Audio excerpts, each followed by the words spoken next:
I'm ready for any challenge. I think it's exciting to break the new barriers and redefining what is possible. And I've always said one of my mantras is that anything is possible. My level of injury is the C4-5, so I'm a complete quadriplegic, so I don't have any use of my arms or leg. You know, uno, dos, tres in Spanish lifted me out of my manual chair without hurting me and put me on a gel pad on the end of the boat. Evie's got a lot of drive, and Evie can figure things out. She's very creative, she's very open-minded. Initially, when Carol told me that I could go diving, I thought this was never possible. And I was a diver before, and I've done probably over 100 dives in my lifetime. Evie was what I would call a water baby before she was hurt. She's still going to be a water baby even after an injury. She's going to want to do the same thing she did before. My dive buddies were in the water, prepared for me to enter, and then uno, dos, tres again basically threw me face forward into the water. Evie's injury was the highest level that we have had on one of our scuba trips. We broke the level of the ocean. She would clear her ears, then she'd clear my ears. She'd clear her ears, she'd clear my ears. So we would go back and forth, and we realized that we had this very intuitive nature with each other. Just by looking into each other's eyes, it was like she knew exactly what I needed, and I don't have a lot of neck motion. To the right or the left, you know, I've got a good amount. It's really important to have that eye-to-eye communication. The eyes tell everything. I mean, as soon as you break the level of the ocean and you see this beautiful coral, I mean, it's so beautiful in Cozumel. It's really one of the best diving locations I've ever been in my life.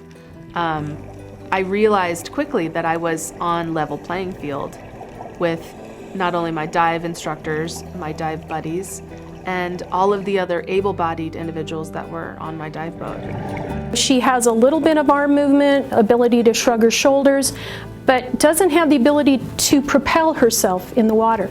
Cozumel is an awesome location to go diving because the current moves you. You get in the water, you get neutrally buoyant. She tended to be more in an upright position because she could see everything. So she just would move this way with the help of her dive buddies. Being underwater and breathing underwater is the most freeing of your disability. You don't think about it. You're not attached to a chair. You're not seated. You're floating. You're really just free. It is a fantastic feeling. The underwater world is pretty magical.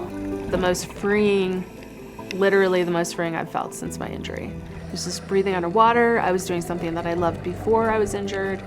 And with my team, I was safe and secure and extremely comfortable, and it just was awesome.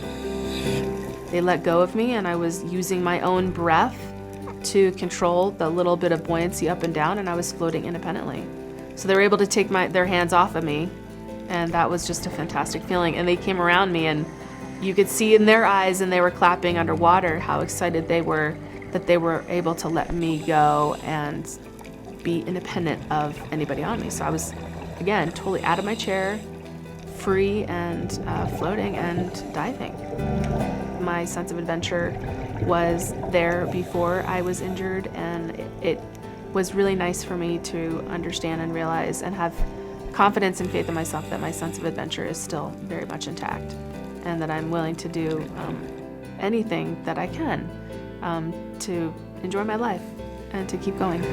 I'm excited to show other people that are in a C4-5 quadriplegic, you know, that's just a term of my injury, but that somebody that has a high-level injury such as myself, that you can go down and you can go diving down into the ocean, and with the right amount of team effort and the right around crew you have together, that anything is possible to do that. It makes me excited that others can follow in my footsteps.